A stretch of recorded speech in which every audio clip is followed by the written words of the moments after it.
What's up, everybody? This is Zach And Amy. Shad. And Judah. with Be a Light. We hope that you've been having a great week. Tonight, we're going to be talking about fearing not, trusting God, all the same things. All the good. Fearing not fearing. Fear not. I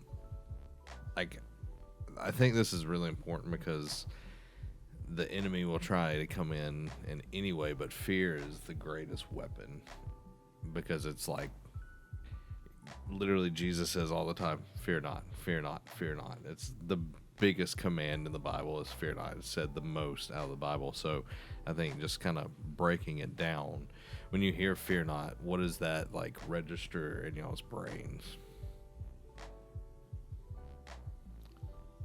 I mean, for me, when I think of fear, I think of all the other things that are essentially fear that we've just renamed, like worry, anxiety, all these things are really just fruit of fear. And the Bible really talks about don't worry.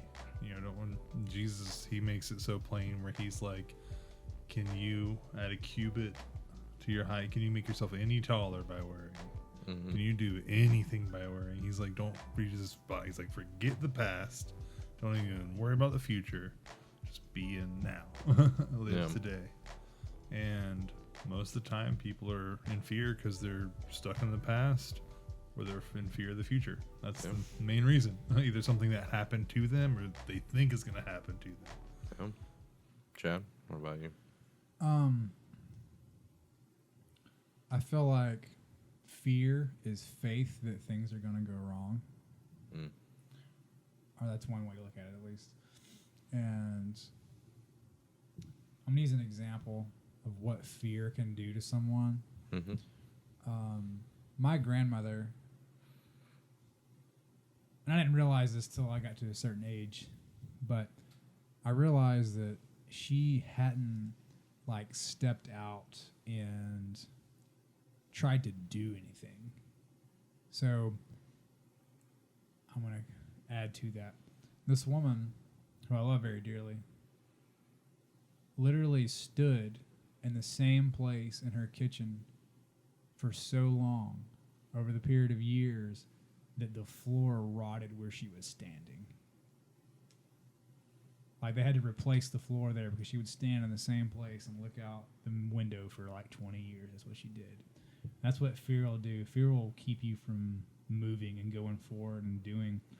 And now that I feel like I'm on the other side of fear now, and I'm done with it. Doesn't mean I'm not making mistakes, but to be over fear is to believe that if you mess up, then God's big enough to fix your mess up. Yeah. So, like, what if you were a baby and you got up to walk and you fell and busted your face and you just said, oh, well, I'm just never going to walk again. Yeah. And that baby just laid there forever and never learned how to walk. But that's what we do in different areas of our life. This is what I've done in different areas of my life. Oh, yeah. I've failed at things and just never even tried them again. Yeah. But I'm going to be done with that. Thought you were going to like smack the mess out of the table. No, put the brakes on. Yeah. Amy, what about you?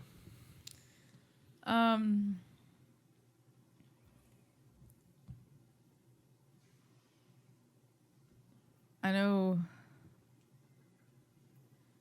like everything that we do, it's either based in fear or love. And I think, like you were saying, like essentially, like fear is, I guess, misplaced faith. You know, it's like we're trusting that something bad is going to happen. I think that's what you said. But I know it's something that in the past has been a huge struggle for me, and like I'm definitely in a much better place, but you know, it is something that the devil tries to bring all the time, and that never is going to stop, because, you know, if he can steal your peace or joy over something once, it's like, okay, well, I'm just going to keep whittling away at this until I just completely, decimate. I was talking to somebody the other day, and they were talking about a situation, and we're sharing advice that someone else had given them, and it was just like,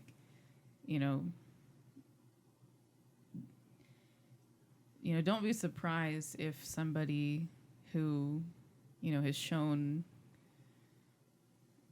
repeated bad behavior, you can't be surprised, like, if they are going to, if they hurt you again, which that's here nor there, but like it was coming from a place of like, don't let what someone does steal your joy or peace. And I told them that, and they're like, well, yeah, like, it totally stole my peace. And like it's kind of like that, really, we can't allow that to happen. And I know it's like, well, that's easier said than done, but it's something that we have to practice. It's like we've practiced fearing, so we have to renew our minds and practice trusting the Lord. And it really is just a basic decision that we have to make. And it's, whether it's a big situation or a small situation, it's just something that we have to be consistent with. And when we do trust him, even if it's taking us into a place that maybe challenges us, it's like we have to know that he's doing it for our growth and not for our detriment. Like, one of the things that, because I've had to really work on not fearing, and it speaks in the Bible that the only reason why we fear is because we're afraid of punishment or judgment from it. And if you're experiencing that, then you haven't experienced the true love of God. And I think it's where, if we're renewing our mind, then we can experience that love of God, where we're not constantly sitting in fear. And Bill Johnson once said, and I thought this was very, very poignant, he's like, have you ever spent all night worrying about something, where you're constantly thinking over how, the million different ways it could go? He's like, okay, if you have, which all of us has, he's like, how to meditate. So meditate on the good things. Meditate on the, turn it into thankfulness for what God is doing in your life. Turn it into love.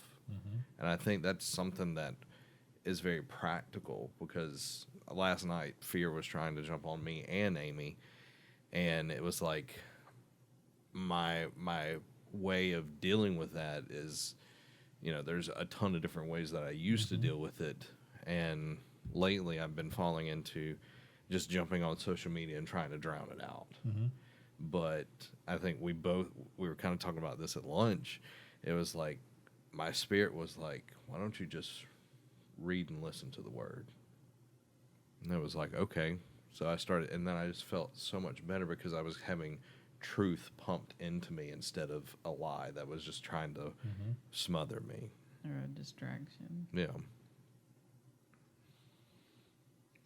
Yeah, that's what I was thinking. And that's what happens with me, is like, I'll catch myself, and I'm not sure if it's just me or the Lord, but there'll be a moment where I'm like, man, have I not had something, or like, well, I'll just have something in my ears going for like hours. And then like, what it really is me not wanting to address a thought or drowning it out so I don't have to think about it. So I'll catch myself and I'll like turn off whatever, and then I'll just let the thought come and I'll address it. And one of my friends, he has school that he actually teaches called mind traffic, and that's kind of what they teach is, or he teaches is like addressing those thoughts. Scripture says to cast down every vain thought and imagination, and he says you have to judge every thought that comes into your head. And so, and if you can't just let those thoughts swirl around in there, they have to be judged. He'll beat me up if I don't tell. It's Tyler Frick, Mind Traffic. He didn't tell me to do that, but I'm sure he Not bad. he anyways, it's really good because one thing he said, he's like, you judge all those loose thoughts, and then you begin to go through what you think you know and rejudge it in the light of the word. Yeah. Because there might be some stuff you think you know that you go, oh, I was thinking about it, that's wrong, and judge it as wrong. And then renewing your mind is getting everything in order, and then going through and judging, rejudging the way you think in the light of the word and going, no, okay, wow, I thought some weird stuff. And judging it right there. And he's like, that's how you renew your mind. And so like I'll stop myself from whatever I'm listening to and just address it no matter how crazy it is. I'll address it usually with the word. That's how I pray. Like I was asking the Lord, I was like, because sometimes I believe the lie that says that I wish I could pray like this person or that person, but I realized that like there's so much of the word you don't really have to pray, and a lot of people we pray out of worry. I was talking about that when we were talking about praying in tongues. We pray worry tongues, really. We don't pray faith-filled tongues even, but usually our prayers are only like precautionary. They're just like, Lord, we're praying and we have all the right words to sound like we're in faith. But faith always has evidence. If you're in faith, the mountain moves. And if it doesn't, you weren't. And we need to address that. A lot of people think, well, I prayed. That doesn't mean anything. The mountain has to move. Otherwise, we're not in faith. And that's not a bad thing. And like when I first heard that, I was like, man, that sounds harsh. But once you really address it, you can get the root of the problem. Why? And then you go before the Lord, and it's, okay, we'll use the example. He said, this kind only comes out with prayer and fasting. He wasn't talking about the demon. He was talking about the unbelief, because it was what they were failing to see. So then we know, okay, it was prayer and fasting. We can get that focus renewed where we grow in that faith.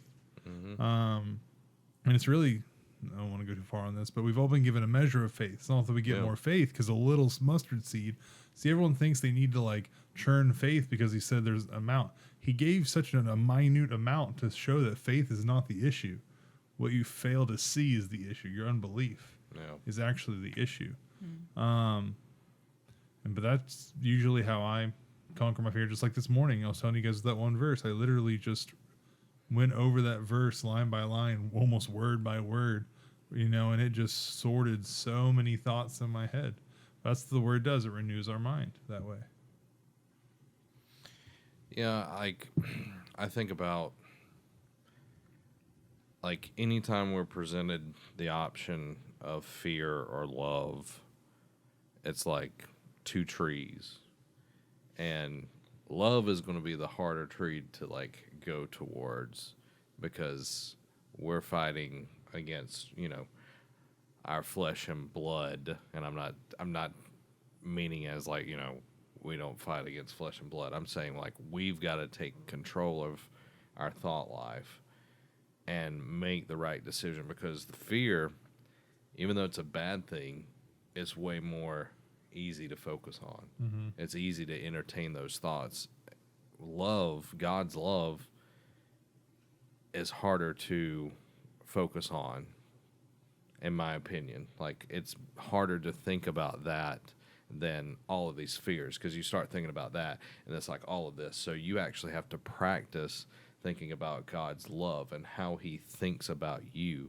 And you were talking about Ephesians 3:3-6 earlier. 1:3-6. 1:3-6. There we go. But how God has seen us from the very beginning as sinless. Like, he's seen us as this perfect being, and he's never seen us as anything else. And if we start thinking about that, and we start giving thanks to God, and we start focusing on all the good things, this tree starts looking pretty ragged, and this tree is starting to look really fruitful. And that's our walk, is like, we get choices. We have that free will to make those choices. Like, the more situations I've had to go through where I've had to, it was just making that choice to trust the Lord through them. Like, I'm now in a situation where if I didn't trust the Lord, I know that I would completely crumble and fall to pieces. Like, it's like I either trust him or I allow all this fear to come on me and I'm completely not functional. And it's like knowing that those are my options. Yeah. It's like, and I'm not saying that it's like there aren't moments when it's been difficult or, you know, I have worried, but it's been much easier to put worry aside and just trust that God's gonna take care of this situation. And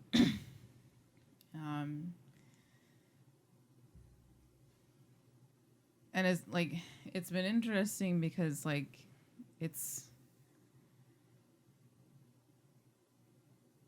there have been times when like I was doing what I believe God was telling me to do, and you know, throughout the progression of this situation, and it's really caused a lot of people to blame me for things that I didn't do, and it was like in thinking that I was being cold when I was really just speaking the word and not allowing people to, you know, speak negative things or speak fear, and like having to tell people to shut up or, you know, just obviously in a good way, but Bless their heart. but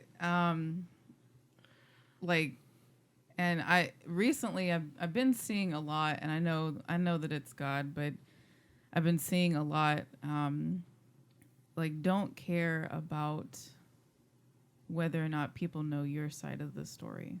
Mm-hmm. And I really think it's like, you know, we're talking about trusting God, and it's just like, I don't want it to be like we, you know,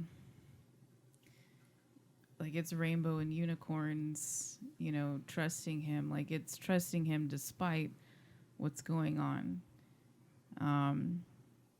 But there is, when you do that, you receive his peace, and that's way better than me trying to figure it out on my own, or me trying to carry the burden myself, because I wasn't made to carry that. Yeah. So, what are some, I want to say formula, but like more practical ways to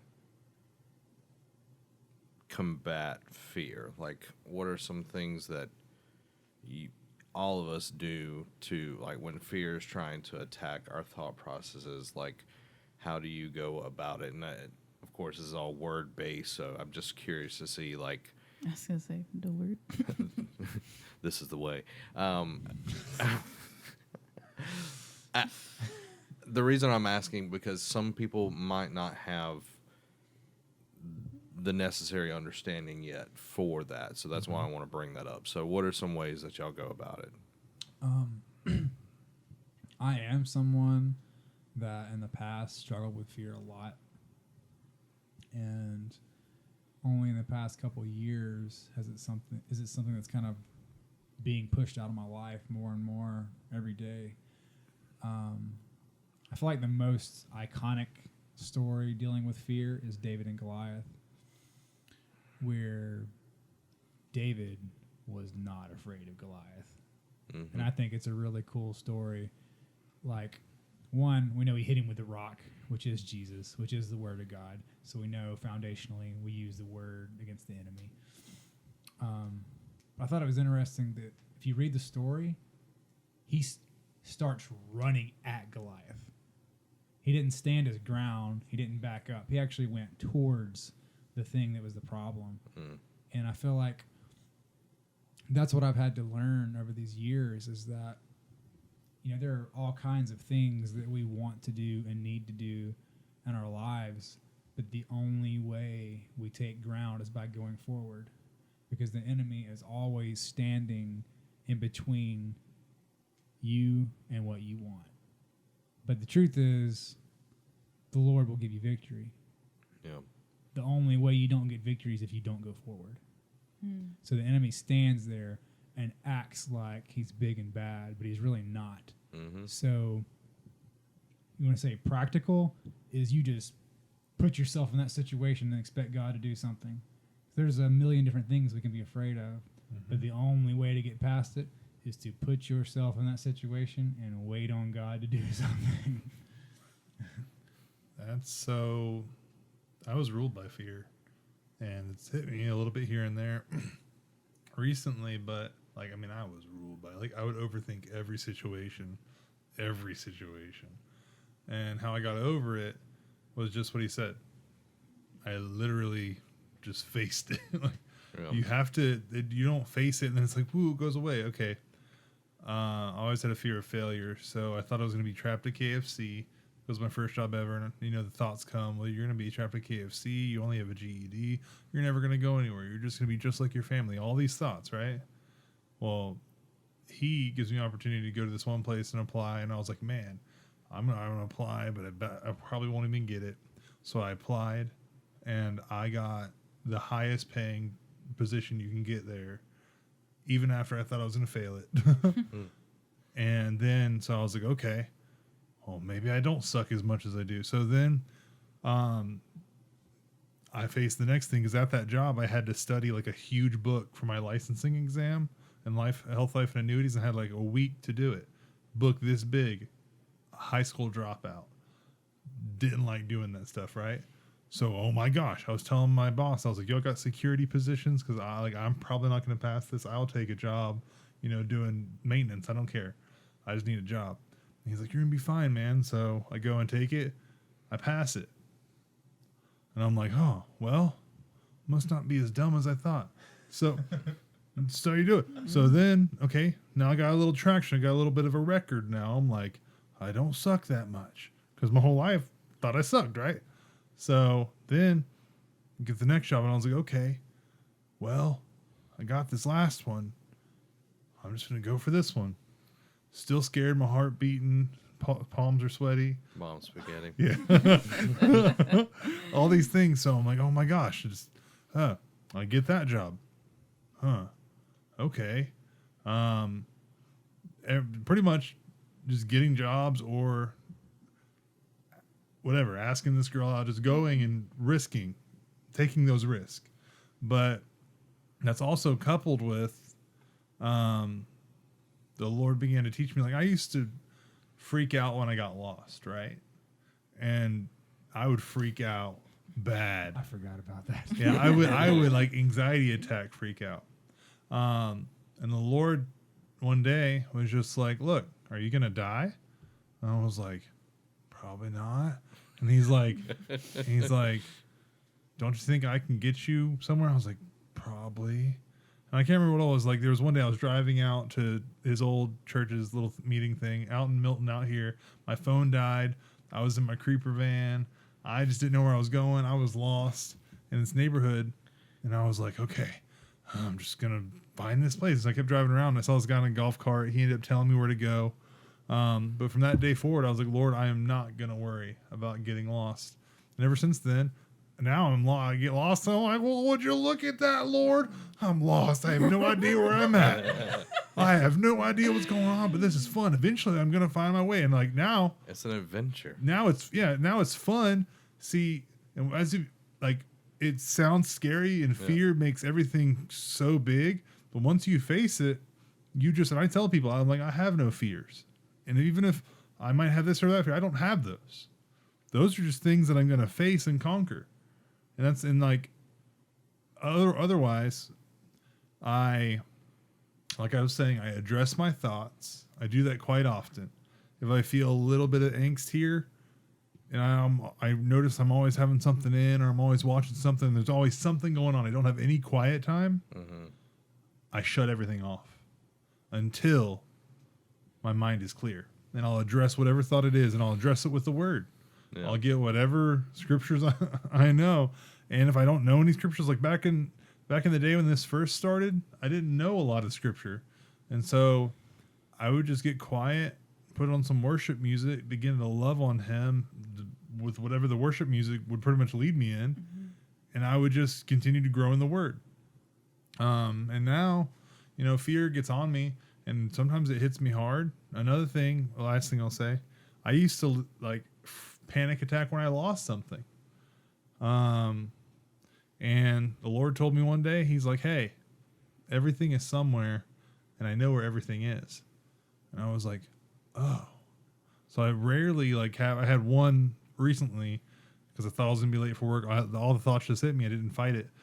Even though in my mind I knew exactly where this thing was, but I checked my entire room and it ended up being exactly where I thought it was. It was stupid. I should have just went to that immediate thought from the Lord and but whatever. But typically, now I'm just like, well, just like with the getting lost, I'm like, I don't know where this is, Lord. You're going to have to find it. And I just move on. Because Scripture, Isaiah 26:3 says, He keeps in perfect peace those whose minds are stayed on Him because they trust in Him. If we're not in perfect peace, our minds aren't on Him. So what He's saying is, get your mind on me. It'll build trust. And you'll stay in perfect peace. So get your mind on Him however that is. Whether it's just through worship, whether it's through anything, to get your mind on Him. Paul said, think on good things, whatever is good, pure, true, right. Just think on those things. So you have to, but yeah. It's, some people might be offended by this, but, you guys seen Moana? Yeah. The wave that totally, the ocean, I feel like just represents Holy Spirit, guiding us through our life. But you've got to get out there on the ocean and go towards your destination and believe that it's going to get you where it's supposed to get you. Yeah. And so many people on that island in the movie just were content and staying in that one little area and not even knowing what else was out there. This is where my family's always been. This is where we'll always be. We'll just stay right here on this little island. Yeah. But some people are like, no, there's more out there. Yeah. They're voyagers. We were voyagers, sorry. Okay. Just to go off of what you were talking about, I think it's really important for us to remember the things that God has brought us through. And I know that's kind of what you were talking about, but it was just that's definitely something that's been I guess a practical thing for me is how do I get through this? It's well, I brought you through this, and this, and this. And it's I'm going to do it again. And then you were talking about meditating on, it's just what is good and right and true. And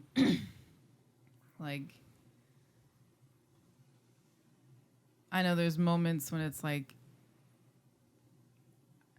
don't know, you allow yourself to get into a place where you feel like you can't think about anything else. It's think about someone that you really care about, someone that loves you, whether it's your friend, whether it's your spouse. I know whenever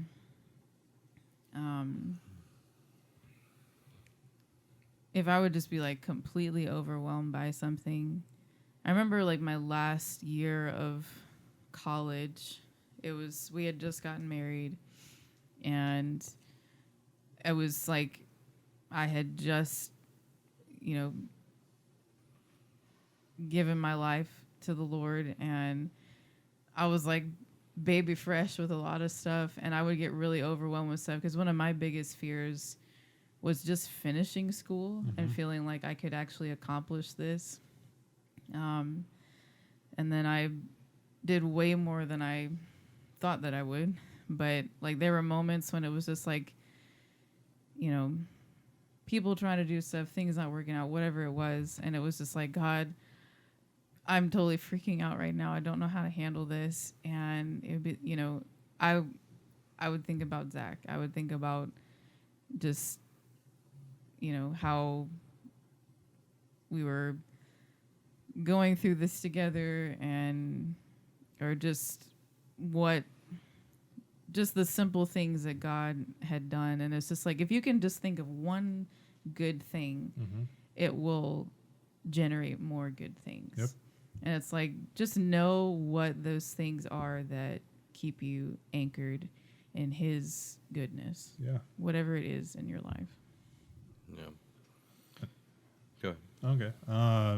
Because I remember another big thing, the company you keep. Yeah. You can have, there's people who are my good friends, but they are 100% negative 100% of the time. And you can say the most positive thing, and they just are master craftsmen of negativity. And they're like, man, I can twist that negatively. And so I don't hang out with them that much. Yeah. And I tell them. One, but also, see, a lot of people are like, oh, too much negativity, so they isolate themselves. But a man who isolates himself seeks destruction, I believe is what Proverbs says. So, but in bad company corrupts good morals. So, like, watching the company that you keep, who you hang around with. Yeah. You know, if I hung around with just these negative people, I've done that, where I'm like, man, I would be the positive influence, and I just surround myself only. Like, it's not bad. Like, I don't not hang out with these friends. I go hang out with them, but I go to encourage them. And if it starts getting on me, I'm just like, hey, I'm going to go. Love you. Bye. Or end the conversation or whatever, because I'm not going to keep entertaining that. If they want to, you know, misery loves company, you won't keep my company. Yeah. And I make sure to stay around friends who, even if they have a down moment, they have the mindset geared towards forward. Yeah. And never towards sedentary. Like with my sister, when she would come home and she'd be discouraged, something would be going on, she needed money, the Lord just needed to provide some way. I'd be like, Becca, this is always how I get her. I'm like, okay, you're worried he's not going to provide this time. Okay, what happened last time? Yeah. Oh, yeah. Well, and the time before that? Oh, yeah. And the time before? Oh, and the time before? And I just go until she goes, because we get this, Brian's, we get this face on first, we're like, and then we're like, we're wrong. we get our, man, I was wrong face on. And I get her to that point, and I'm like, exactly. End. And then I leave her with that. But that's, you need friends around you who aren't going to be like, man, they're going to look at you and be like, remember that time, and that time, and that time, and that time, and that. You're like, oh, I remember one time I was struggling, I was like, I can't even hear the Lord. And he just laughed at me.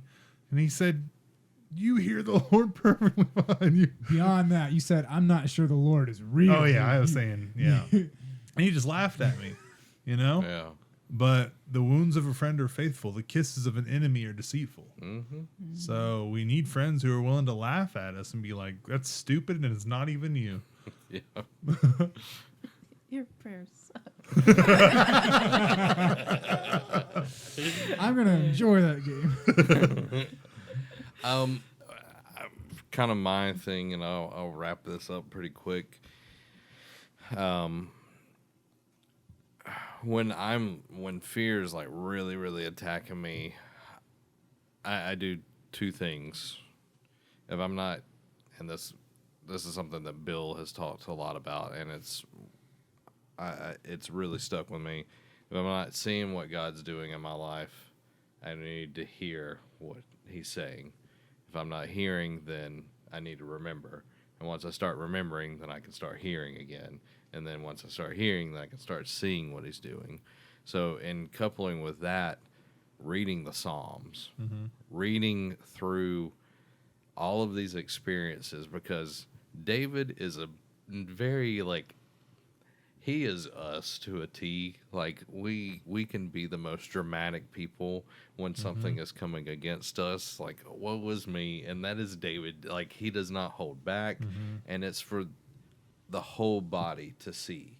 It's like, this is, like, it's okay to feel. But by the end of those Psalms, you see Rejoice. where he's at. Like, he's rejoicing in God, you know, and there's even times where he starts with, you know, God is good, you know, like just going through the Psalms. Like, if you're really dealing with fear, David had a right to fear. If anybody had a right to fear, it was David, because it was either Saul or another king or his family trying to kill him. Like, he had all of these things going on, but he still chose to not live in fear, but to live in the joy of the Lord. And that's like, if you're dealing with it, start reading the Psalms, and then start remembering how many times, like you're talking about your sister, you kept reminding her over and over, and then it just builds up to seeing God continue to come through, because every time he does something for us, it's a blueprint in our life. It's like, it's not, you know, this thing that he'll never do again. It's a blueprint. These miracles are blueprints that he's wanting to spread out to everybody. And that's kind of how I approach the whole fear thing. Is, you know, I'm not the only one that's ever done it, ever went through it. And don't hold on to fear or depression or anxiety. So many people are like, my anxiety, my depression. They claim it. And I've told so many of my kids when I was teaching, it's not yours. You know, even if they didn't understand the word, it's like, if you claim something, you're going to want to hold on to it.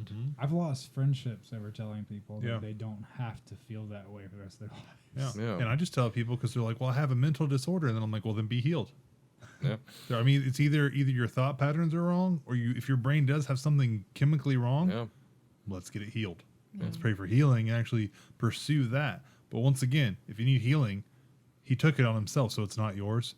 If you're thinking wrong, it's not yours. Either way, it's not yours. And people don't like to hear that.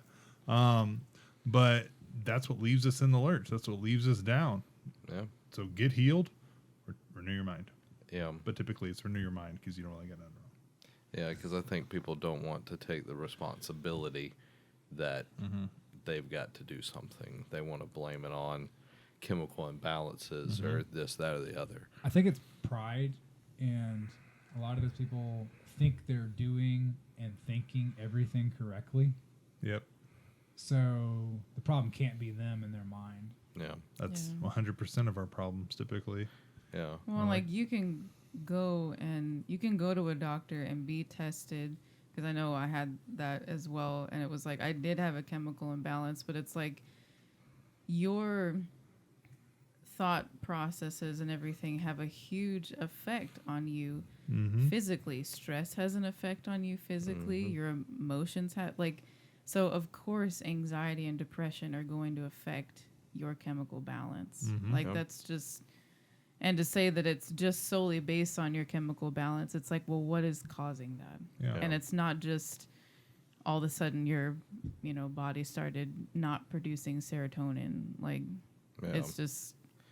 Well, and all four of us have dealt with mental health at some point in our life. So it's not something where we're just like, because I know a lot of people was like, oh, well, if I could feel better, I would. And, you know, the whole, like, you know, people just telling me to feel better. Like, we've all dealt with it. We've all walked through it, and we've all overcame.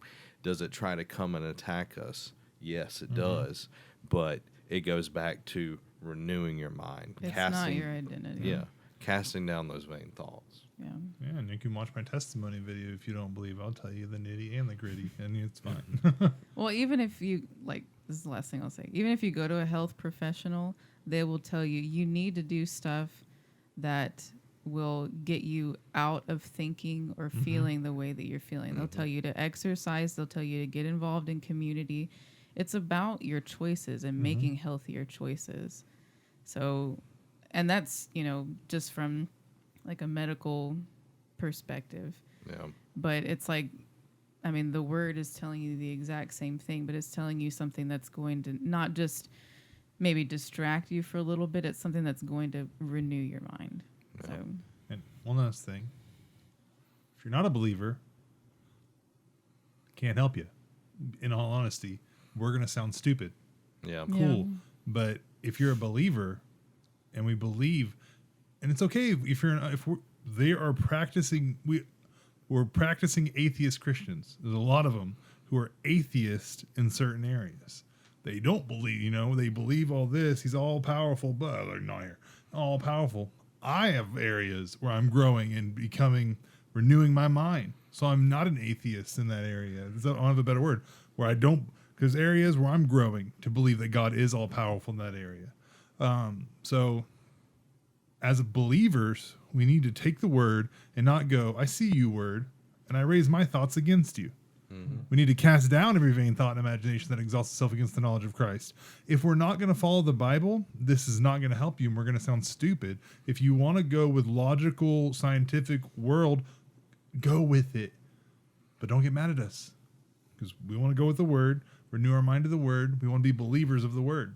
And it sounds harsh, but are we going to be believers or unbelievers? If we raise our thoughts against the word, then we're not believers, and it's okay. Be an unbeliever, but don't say you're a believer.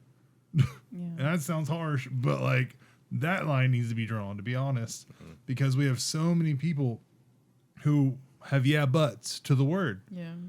And your butt's going to stay exactly where it is because you won't renew your mind to the washing of the water of the word. Yeah. If we don't believe the very words of God, then we don't believe in God. Yeah.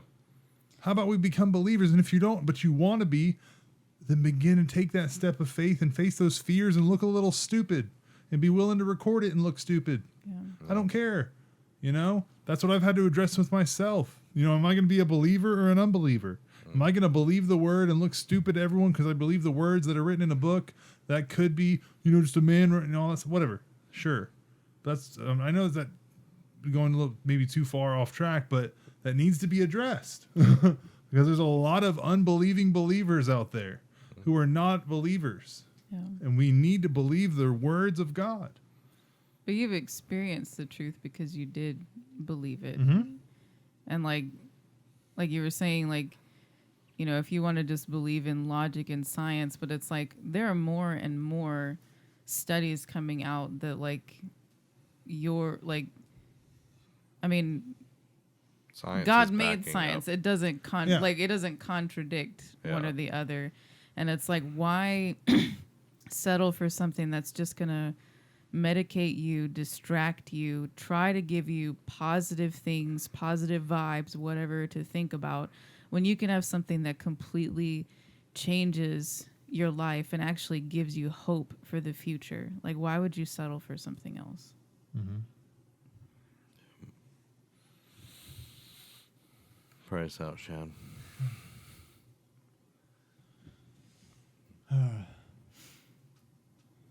God, I thank you for a good report.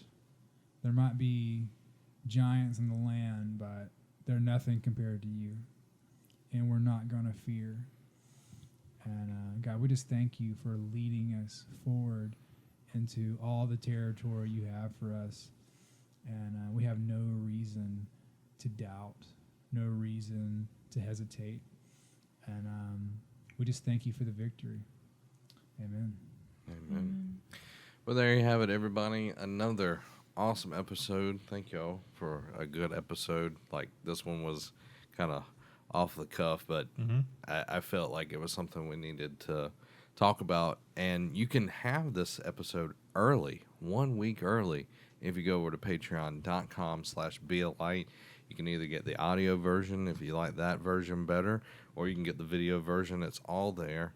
And toss us a few dollars, help support us, make Be a Light grow where we can do more and more things, because we're wanting to really start growing in different areas and start doing different projects. So definitely do that. Also, be checking out Juda's live streams that he's doing. He's doing an awesome job.